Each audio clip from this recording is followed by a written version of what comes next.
Now, more on the shutdown, the fallout. Many of you have had questions about whether the situation in Washington will affect the sales and purchases of homes. 24-hour News 8's Joe LaFergie is here with some answers about that. Joe? Sue, Brian, about 35% of homes sales in the United States are backed by the FHA. The good news for most buyers and sellers, they are still up and running.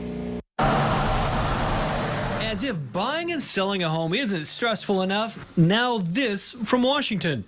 Sandy Vanderlaan posts, I have a son that was applying for an FHA mortgage that will likely be stalled now. But there's some good news for Sandy's son and others. While the Department of Housing and Urban Development is shut down, they are still processing loans. Fannie Mae and Freddie Mac are not affected at all because their revenue is based on premiums, not based on tax dollars. So we're really looking at perhaps FHA and VA loans. The law says there needs to be a backup plan in case, say, the government shuts down to process those loans as well. In light of the fact that they all need to have some sort of a contingency plan, we expect that loans will continue to be approved, will continue to go through.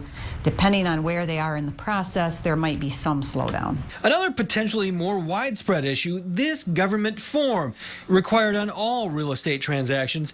It helps lenders verify income through IRS records.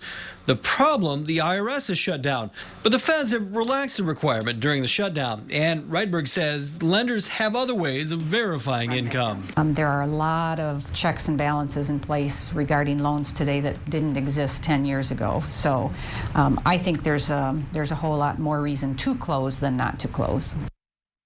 Now, there are some exceptions. Home loans through the Department of Agriculture's program, they are not being processed, but they are a very small percentage of the overall number.